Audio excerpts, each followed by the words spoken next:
the NFL, including Philadelphia Eagles. Ooh. In the big column. Eagles getting the dub, baby. Eagles 28, Vikings 22. I feel like there's a little bit of a rivalry in here from like the days that you were playing, man. I don't know why. For sure. I might be from the Oh, outside. I know why. Outside in, but Travis, you were at that game in Philadelphia. Yeah, I was. I love. You should know why there's a rivalry. Those fans got brutalized in Philadelphia. Oh no. Yeah, dude, I was in Ireland at the Minnesota Steelers game, just mingling about the day before the game at some of the pubs. Vikings fans coming up to me, they still are talking about that game from 20. I was like, guys, that happened. I mean, that's over 9 seasons. It's like 9. We're like 9 years past this, guys. Yeah, what was that? 17. 17.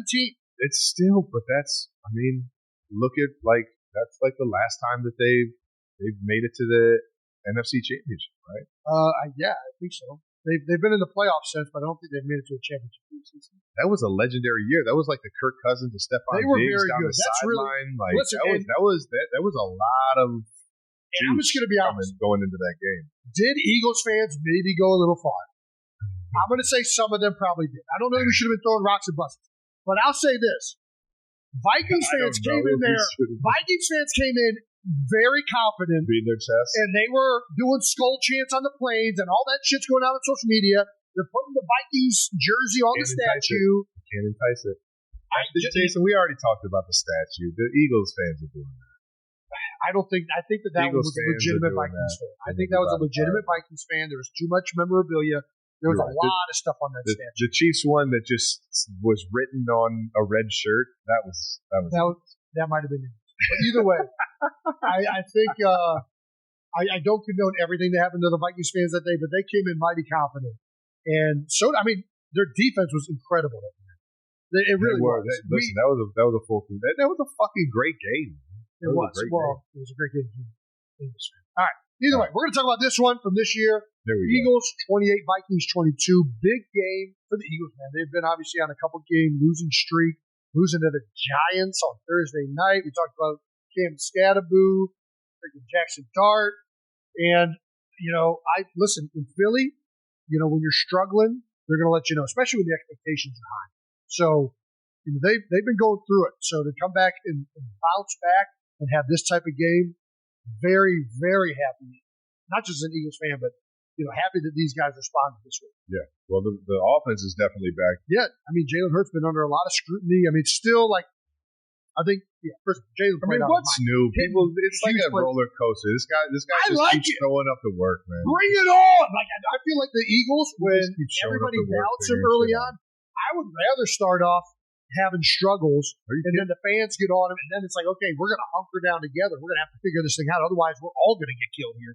So I think it ultimately, 9 times out of 10, makes the team better at the end of the day. It makes you circle the fucking wagons. That's right. It makes you figure shit out in-house. Yeah, we got to circle the wagons. We're surrounded by Philadelphians. We're out for blood. So I think I thought Jalen, the deep ball, he was on the money. He was hitting all the big shots down the field. Saquon was going the first drive, then Cam Jurgens goes out, kind of stall it out. But the big thing I thought that was really different, everybody's already talked about the under center stuff, play action. I think it seems like it added some more to the offense. Oh, it added to it. Jalen went 19 for 23 is how it added to it for 326 yards, 3 tutties. AJ and Smitty, Swole Batman and Skinny Batman combined for 13 receptions, 304 yards and 3 tutties by themselves. You think it's a conscious effort to just throw the ball downfield, or you think they're finally starting to get everybody to really play the run? Specifically, I just think that they're figuring it out. I think that the running game still wasn't really clicking. I mean, it clicked the first drive, but they stuck with it, and they kept kind of trying to establish it. And then they hit the big shots when they were there. They hit the off-schedule shots. And listen, Minnesota's a great defense this year. Brian Flores is one of the best coordinators in the NFL. Their weakness had been stopping the run. They were the best pass defense in the NFL, I think, today. They're getting a lot of turnovers. So this is a huge game for Philadelphia Eagles and Jalen Hurts and these guys to get back on track. And you saw it in the emotion they displayed after the game, right?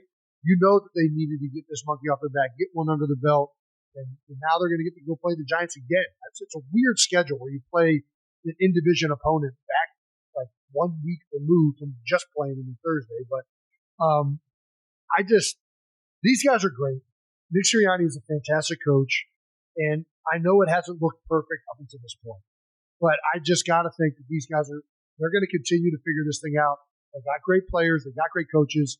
And eventually you have stuff like this where it's going to explode. And the running game is only a matter of time as well.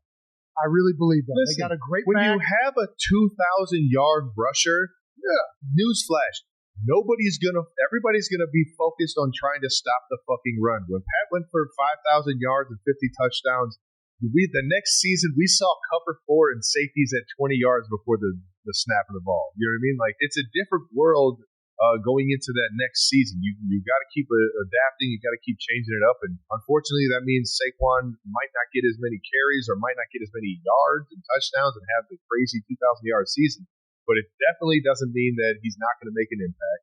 And it definitely doesn't mean you're not going to win football games. You just got to keep finding ways week in, week out to adjust to how defenses are trying to stop. And Saquon's coming, man. I just don't. I don't care how it's looked to this point. Yeah. What's the fucking guy from the Marvel universe? I am inevitable. Fucking Thanos or whatever.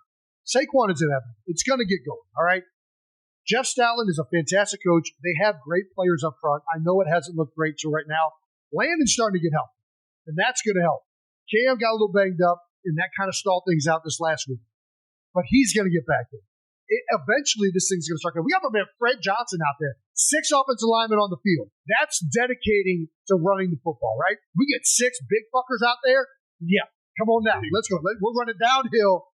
It'll get popping. I got no doubt in my mind eventually that run game is going to get there.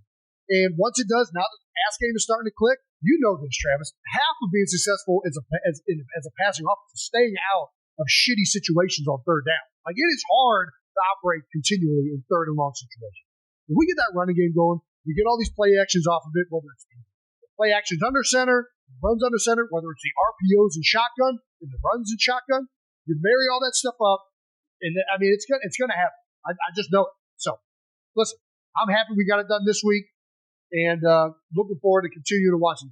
Looking forward to getting the Giants in Philadelphia this next year. A heartwarming moment between Taylor Swift and the Kelce family melted hearts across the country when the singer affectionately referred to Jason and Kylie Kelce's youngest daughter, Finley, as "my beautiful daughter." The sweet remark reportedly brought Jason Kelce to tears during a cozy family gathering at the Kelce's home in suburban Philadelphia. According to those present, Taylor Swift, fiancée of Travis Kelce, showed such genuine affection that the entire room fell silent, an unexpected yet deeply emotional moment for everyone there. The Kelce family had gathered for a quiet evening after Jason returned from a community event. When Travis arrived with Taylor, the house quickly filled with laughter and the joyful chaos of children playing. Taylor, dressed simply in a cream-colored sweater dress, entered the living room where Wyatt, Elliot, and Finley were sitting on the carpet surrounded by toys. No one imagined that what happened next would become one of the family's most touching memories. Taylor knelt beside little Finley, smiled warmly, and gently held her hands. The shy toddler seemed instantly drawn to Taylor's kind energy. "Baby, you're so cute," Taylor said softly. "Can I call you my little girl for a few moments?" The room went completely still. Jason, standing nearby, was visibly moved. Those who saw him said he wiped away tears, unable to contain his emotions. Jason has always been the strong one, a family source shared, but that moment broke through his toughness. It truly touched his heart. It was a scene that spoke of family beyond fame, a reminder that love and sincerity often mean more than anything else. Kylie Kelce, watching the exchange, smiled through tears of her own, her eyes filled with gratitude. "You could tell Taylor wasn't saying it for attention," said a close friend of the family. "She genuinely feels a bond with those girls." Taylor's love for family runs deep. She's often said it's one of the most important things in her life.